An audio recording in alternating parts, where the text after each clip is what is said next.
Supplementary, the three questions written by Leo Tolstoy. Section 1. There was a king who had three questions in his mind that he was always know the right time to begin everything, if he know who were the right people to listen to, and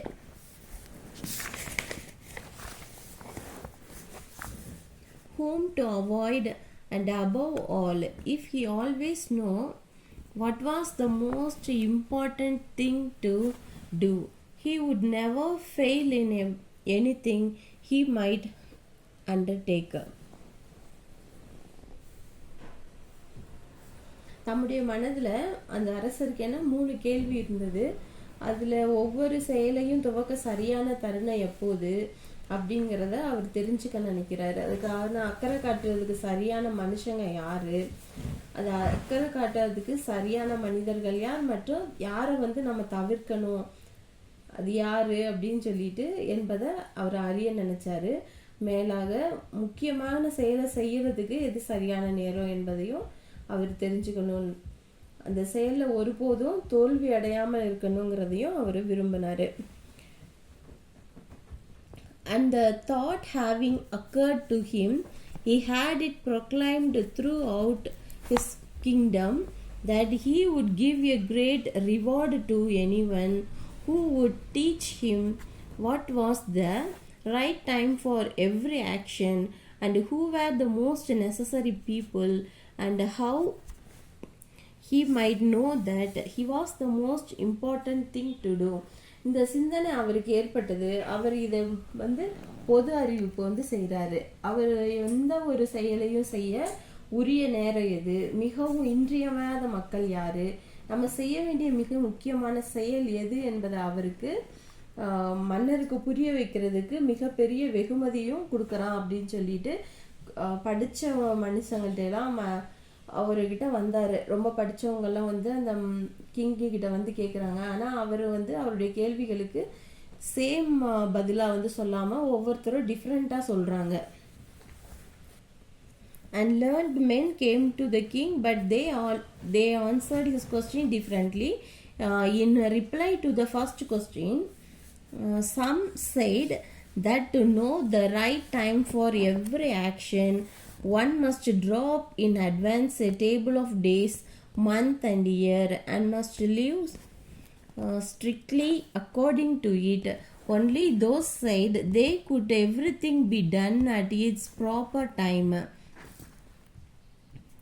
Others declared that it was impossible to decide beforehand the right time for every action, but that not letting oneself be absorbed in idle pastimes, one should always attend to it that was going on, and then do what was the most needful. Others again said that however attentive the king might be to what was going on, it was impossible for one man to decide correctly the right time for every action, but that he should have a council of wise men who would help him to fix the proper time for everything. முதல் கேள்விக்கு விடையாக சில பேர் சொல்றாங்க, ஒவ்வொரு செயலுக்கும் சரியான தருணத்தை கண்டறிய நாட்களும் மாதங்களும் வருடங்கள்லாம் முன்கூட்டியே நம்ம அட்டவணை படி அதன்படி தான் கண்டிப்பாக நடக்கணும் அப்படின்னு. இவ்வாறாக மட்டுமே ஒவ்வொரு செயலுக்கும் உரிய நேரத்தை செய்ய முடியும்.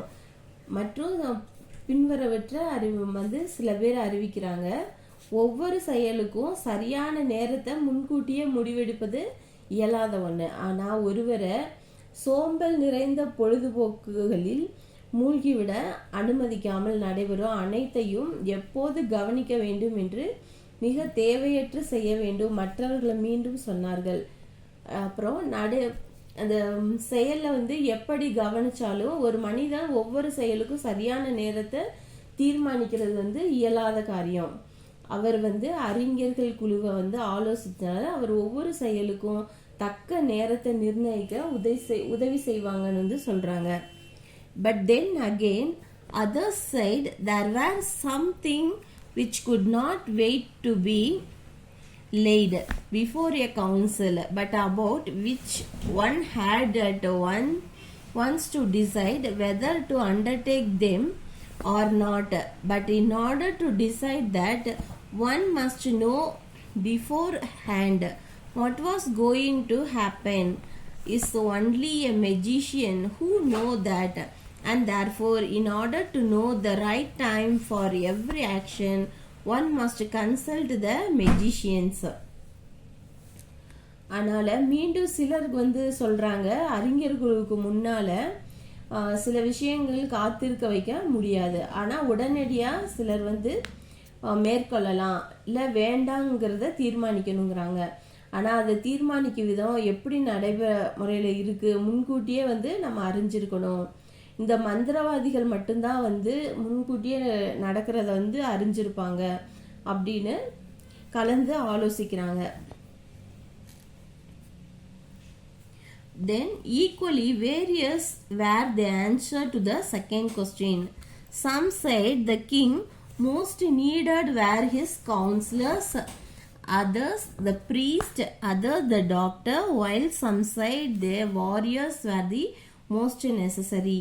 To the third question, so to what was the most important occupation? Some replied that the most important thing in the world was science. Others said it was skill in warfare, and other again that it was the religious worship. இதே போல இரண்டாம் கேள்விக்கு விடைகளுக்கு பல பேர் வந்து பல மக்கள் வந்து மன்னர் மிகவும் தேவைப்பட்டாங்க. மன்னரின் ஆலோசனை மற்றும் சில சமய போதகர்கள், சில பேர் வந்து சொல்றாங்க மருத்துவர்கள், சில பேர் வந்து அதுக்கு தேவையானது போர் வீரர்கள் அப்படின்னு ஒவ்வொருத்தரும் ஒவ்வொன்றா சொல்றாங்க. அப்புறம் மூன்றாவது கேள்விக்கு மிகவும் முக்கியமா செயல் என்பதை சிலர் உலகில் மிகவும் முக்கியமானது வந்து அறிவியல்னு சொல்றாங்க. மற்ற பேர் என்ன சொல்றாங்க, போர் புரிகிற திறன், போர் பண்றவங்க அப்படின்னு சொல்றாங்க. சில பேர் என்னது மத வழிபாடு பண்றவங்க அப்படின்னு வந்து கூறுறாங்க. இப்படி ஒவ்வொருத்தரும் வேற வேற ஆன்சர்ஸ் சொல்றாங்க.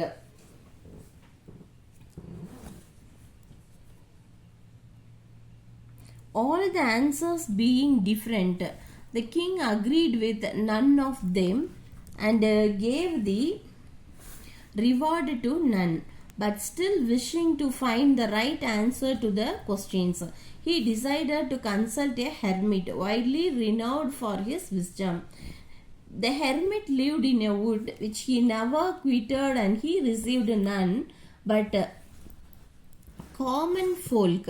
So the king put on a simple clothes, and before reaching the hermit called, dismounted from his horse.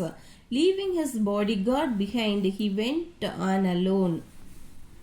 அவர் என்ன பண்றாரு, அனைத்து விடைகளுக்கும் வெவ்வேறா இருந்தனால மன்னர் வந்து என்ன யாரோட பதிலையும் வந்து ஏத்துக்கல, யாருக்கும் வெகுமதியும் கொடுக்கல. ஆனா இன்னும் தன்னுடைய கேள்விக்கு சரியான விடைய அவர் வந்து கண்டுபிடிக்க நினைக்கிறாரு. தம்முடைய அறிவாற்றல் புகழ்பெற்ற ஒரு துறவி கிட்ட போய் கலந்தோசிச்சா நமக்கு வந்து ரிசல்ட் கிடைக்கும். அந்த துறவி என்ன பண்றாரு, காட்டுல வசிக்கிறாரு, அவர் தான் வந்து அந்த ஹெர்மிட். உடனே என்ன பண்றாரு, அவர் ஒருபோதும் காட்டை விட்டு வந்து வெளியே வரமாட்டாரு, சாதாரண மக்களை தவிர அவர் வேற யாரையும் வந்து பார்க்க மாட்டாரு. உடனே வந்து அரசன் என்ன ஒரு இருப்பிடத்தை நோக்கி போறாரு. ஏன்னா தம்முடைய குதிரையில இருந்து இறங்கி அவரோட பாடி கார்ட்ஸ் எல்லாம் வந்து கூட்டிட்டு போகல, அவர் வந்து தனியாவே வந்து போறாரு. When the king approached, the hermit was digging the ground in front of his hut. Seeing the king, he greeted him and went on digging. The hermit was frail and weak, and each time he stuck his spade into the ground and turned a little earth, he breathed heavily. The king went up to him and said, I have come to you, wise hermit, to ask you to answer 3 questions. How can I learn to do the right thing at the right time? Who are the people I most need, and whom should I therefore pay more attention than to the rest? And what are the most important need my first attention? வச்சு மன்னரை பார்த்து வணக்கம் கூட்டிட்டு மறுபடியும் தோன்றதே வந்து அந்த துறவி வந்து தொடர்ந்துட்டு இருக்காரு. அவர் ரொம்ப வந்து ரெஸ்ட்லெஸ்ஸாக இருந்தார், ரொம்ப முடியாமல் அப்படி வந்துட்டு அவர் தோண்டிட்டு இருக்கும்போது அப்போ வந்து என்ன பண்ணுறாரு, ரொம்ப வந்துட்டு மூச்சு பயங்கரமாக வந்துட்டு மண்வெட்டியை தரையில் வச்சு அடிக்கும்போது அவர் என்னது மன்னர் வந்து அதை எடுத்து அவர் ஹெல்ப் பண்ண வாங்குறாரு. சரின்னு அவரும் வந்து ஒன்றும் சொல்லலை. அப்போ அந்த அறிவுமிக்க துறவியாரே 3 கேள்வி உங்ககிட்ட நான் கேட்க விரும்புகிறேன் அப்படின்னு வந்து சொல்கிறாரு. அப்போ வந்து சரியான செயலை சரியான நேரத்தில் செய்ய எப்படி கற்றுக்கொள்ள முடியும், யார் எனக்கு அதிகம் தேவை, நான் அதிகம் அக்கறை செலுத்த வேண்டிய மக்கள் யார், நான் எந்த நிகழ்வின் மீது முதல் கவனம் செலுத்த வேணும்னு வந்து சொல்கிறாங்க. உடனே the hermit listened to the king. Hermit but they answered nothing. He just spat on his hand and recommenced digging. You are tired, said the king. Let me take the spade and work a while for you. Thanks, said the hermit, and giving the spade to the king, he sat down on the ground. When he had dug 2 beds, the king stopped and repeated his question. The hermit again gave no answers, but rose, stretched out his hand for the spade, and said, "Now rest a while and let me work a bit." But the king did not give him the spade and continued to dig. 1 hour passed and another. The sun began to sink behind the trees, and the king at last stuck the spade into the ground and said, "I came to you, wise man, for an answer to my question. It can give me none. Tell me so, and I will return home." "Here comes someone running," said the hermit. "Let us see who it is." இதில் என்ன பண்ணுறாரு, துறவி வந்து மன்னர் பேசுவதை வந்து கேட்டார். ஆனால் பதில் எதுவுமே சொல்லலை. தான் கையில் வந்து எச்சில் துப்பி மறுபடியும் தோண்டு வந்து துவங்கினார். நீங்கள் வந்து களைப்படைஞ்சிருக்கீங்க, உங்களுக்கு சற்று நேரம் வேலை செய்ய மண்வெட்டியை எடுக்க வந்து அவர் அனுமதிக்கிறாரு. சரி நன்றி அப்படின்னு சொல்லிட்டு மறுபடியும் வந்து அந்த மன்னர் தோண்டிட்டு இருக்காரு. மறுபடியும் வந்து அந்த பதில் வந்து துறவி சொல்லவே இல்லை. மறுபடியும் வந்து மண்வெட்டியை வந்து கை நீட்டினாரு. இல்லை இப்போது சற்று ஓய்வெடுங்க, நானே உங்களுக்கு வந்து ஹெல்ப் பண்ணுறேன். ஆனால் மன்னர் அவருக்கு மண்வெட்டியை கொடுக்காம மறுபடியும் அவரே தோண்டிட்டு இருக்காரு. அப்புறம் 1 மணி நேரம் கழிச்சு மற்றொரு நேரமும் ரொம்ப நேரம் ஆயிடுச்சு, அவர் தோண்டிட்டு தான் இருக்கிறாரு. சூரியன் வந்து மறைய தொடங்கிடுச்சு. மன்னர் மண்வெட்டியை வந்து தரையில் போட்டுட்டு சொன்னார், "அறிஞரே, நான் உங்களிடத்துல வந்தது என் கேள்விக்கான விடையை தர முடியாவிட்டால் சொல்லுங்க, நான் வீட்டுக்கு போயிடுறேன் அப்படின்னு வந்து அந்த மன்னர் சொல்றாரு. அப்போ என்ன ஆச்சு, யாரோ ஓடிக்கொண்டு இங்கே வருகிறாரு, அவங்க வந்து யாருன்னு பார்ப்போம் அப்படின்னு சொல்லிட்டு வந்து அந்த துறவி சொல்றாரு. Next one, section 2. The king turned around and saw a bearded man came running out of the wood. The man held his hands pressed against the stomach, and blood was flowing from the under them. When he reached the king, he fell fainting on the ground. Moaning feebly, the king and the hermit unfastened the man's cloth. There was a large wound in his stomach. The king washed it as the best he could and bandaged it with his handkerchief and with a towel the hermit had, but the blood would not stop flowing, and the king again and again removed the bandage soaked with a warm blood and washed the re-bandaged the wound. When at last the blood ceased flowing, the man revived and asked for something to drink. The king brought fresh water and gave it to him. அந்த king வந்து திரும்பி பார்க்கும்போது என்ன பண்ணுறாங்க, அங்கேருந்து வந்து இந்த bearded man வந்து அங்கேருந்து ஓடி வரான், அந்த காட்டுக்குள்ளேருந்து ஓடி வந்துட்டு இருக்கான். அப்போ வந்து என்ன ஆகுது, ஒரு கையில் வந்து வயிற்ற அழுத்தி பிடிச்சிட்டு ரொம்ப ஓடி வரான். அப்போ பார்த்தா என்னாச்சுன்னா அவன் வயிற்றுலேருந்து பெரிய காயத்துலேருந்து பிளட்டு வந்துகிட்டே இருக்கு. அப்படியே வந்து அவன் வந்து அவங்கக்கிட்ட வந்து மயங்கி விழுந்துடுறான். அப்போ அந்த மன்னரும் அந்த துறவியும் வந்து அவனுக்கு வந்து ஹெல்ப் பண்ணுறாங்க. வயிற்றுல வந்து பெரிய காயம் இருக்கிறத பார்த்து அவங்களால முடிஞ்ச வரை அது வந்து கழுவ கழுவ பிளட்டு நிற்கவே இல்லை. திருப்பி வந்து மன்னர் வந்து அவரோட கர்ச்சீப்பை வச்சு அதை தொட்டு தொட்டு எடுத்து அதை க்ளீன் பண்ணி என்ன பண்ணுறாங்க, அவருக்கு வந்துட்டு ஹெல்ப் பண்ணுறாங்க. அந்த பிளட்டு ஒரு வழியாக நின்னவனே அவனுக்கு வந்து தண்ணிக்கு வந்து ஃப்ரெஷ்ஷான தண்ணி வந்து அந்த மன்னர் கொடுக்குறாரு.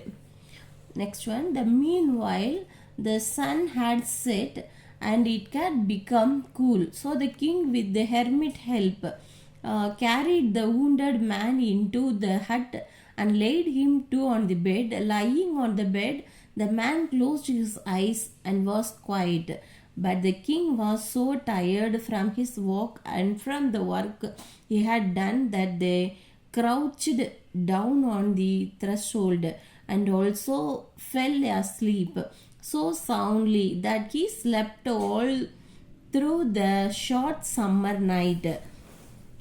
When he woke in the morning, it was long before he could remembered where he was or who was the strange bearded man lying on the bed and gazing intently at him with shining eyes.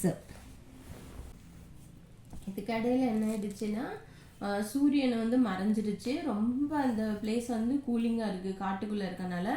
மன்னர் துறவியோட உதவி காயமுற்ற அந்த மனுஷனுக்கு என்ன அந்த அவரோட குடிசையில் போய் அவனை படுக்க வச்சிடுறாங்க. அந்த அந்த ப்ரீடட் மேன் வந்து படுத்து அவன் தூங்கிட்டான் நல்லா. அதே நேரத்துலேயும் வந்து கிங்கும் ரொம்ப டயர்ட் ஆயிட்டாரு. ஏன்னா ரொம்ப நடந்து வந்தது இல்லாமல் ஹெர்மெட்டுக்காக வந்து ஹெல்ப் பண்ணி உதவி பண்ணாருன்னு. அதனால அவரும் ரொம்ப டயர்ட் ஆகிட்டு கடைசியாக ரொம்ப அப்படியே அசந்து தூங்கிடுறாரு. அப்புறம் காலையில் வந்து பார்க்குறாரு என்ன ஆச்சு அப்படின்னு சொல்லிட்டு. அந்த ப்ரீடட் மேன் வந்து பெட்டில் படுத்துட்டு இருக்கான்.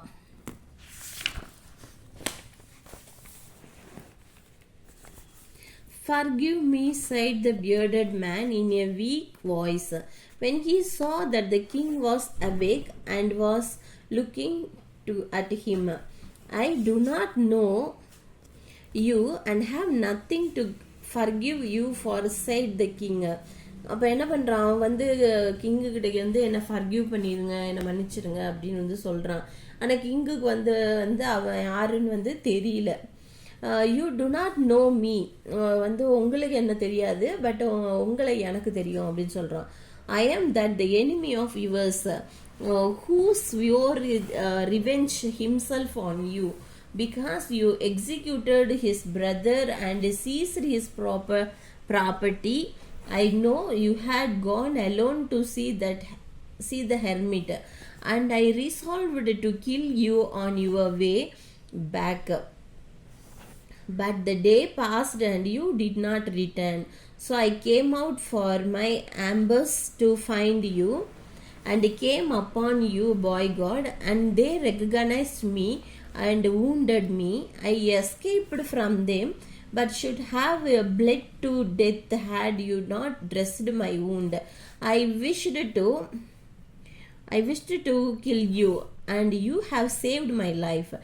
Now, if I live and if you wish it, I will serve you as your most faithful slave and will bid my sons do the same. Forgive me."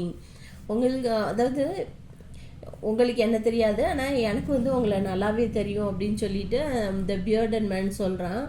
"நான் வந்து உங்களோட எனிமி. நீங்கள் வந்து காட்டுக்குள்ளே வர்றதை வந்து நான் ரொம்ப நேரம் வாட்ச் பண்ணிகிட்டு இருக்கேன். நீங்கள் திரும்பி வரும்போது உங்களை வந்துட்டு கொல்லணும்னு நான் நினச்சி வந்தேன்.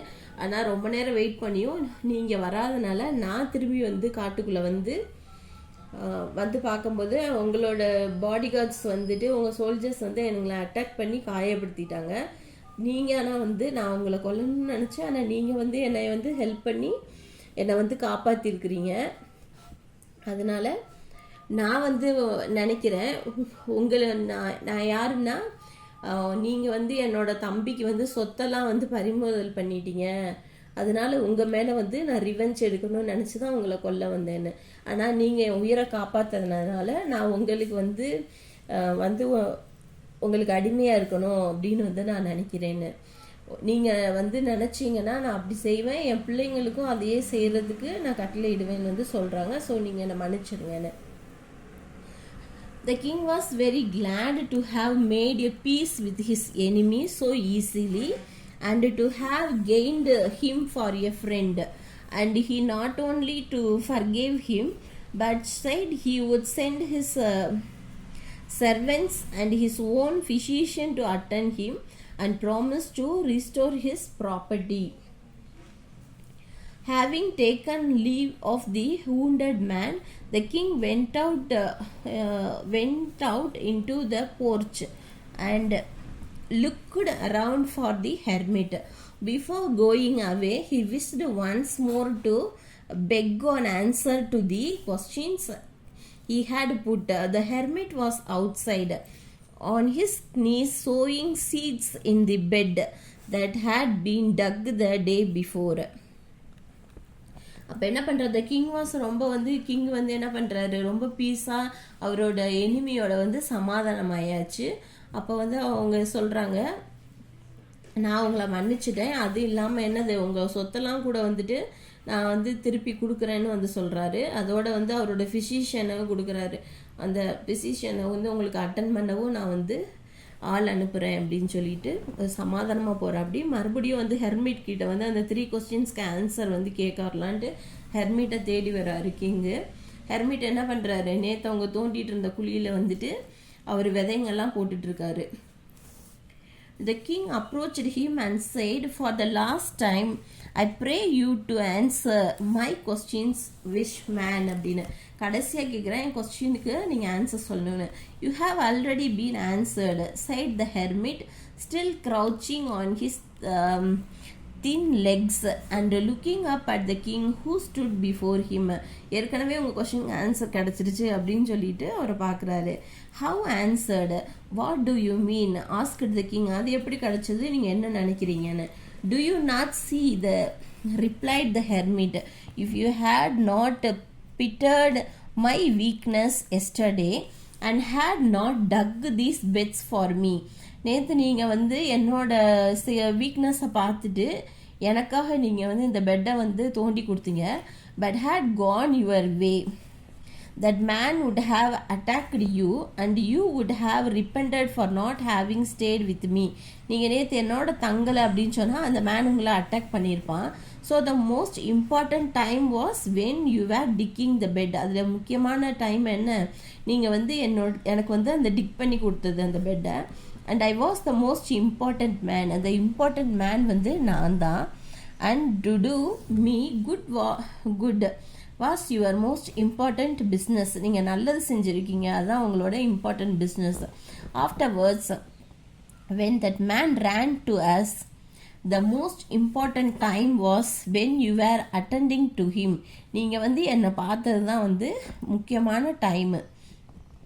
For if you had not bound up his wounds, he would have died without having made a peace with you. நீங்கள் வந்து அவனுக்கு ஹெல்ப் பண்ணலைன்னா அவன் வந்து இறந்துருப்பான். இப்போ உங்களுக்குள்ள ஒரு சமாதானம் ஆயிருக்காது. So he was the most important man. அப்போ அவன் தான் ரொம்ப important man. And what you did for him was the your most important business. நீங்கள் அவனுக்கு செஞ்சதான் ரொம்ப வந்து important business. Remember then, there is only one time that's important. Now it is the most important time because it is the only time when we have any power. The most necessary person in the one with whom you are. நீங்கள் யாரோட இருக்கிறீங்க அதான் முக்கியம். For no man knows whether he will ever have dealing with anyone else.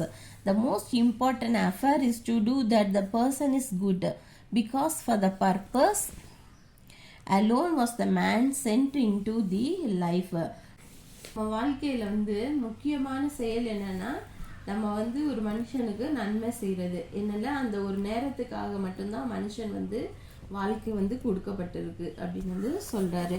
இப்போ நம்ம about the பொயட்டை பற்றி பார்ப்போம். Leo Tolstoy. அவர் எப்போ வந்துட்டு அவரோட இயர் வந்து 1828 பார்ன் வந்து 1910 வரைக்கும் இருந்திருக்கிறாரு. Was the Russian writer. அவர் வந்து Russian writer. He is regarded as one of the greatest author. அவர் ஒரு பெரிய எழுத்தாளர் ஆஃப் ஆல் டைம். எல்லா டைமுக்குமே சரியான ஆள். He is the best known for the novel. நல்லா எழுதுவார். And the war and peace அப்படிங்கிறது 1869லையும் அண்ட் அன்னா கரேனியன் அப்படிங்கிறது 1877லையும் இந்த நாவல்களில் அவர் மிகவும் பிரபலமாக எழுதியிருக்கிறாரு.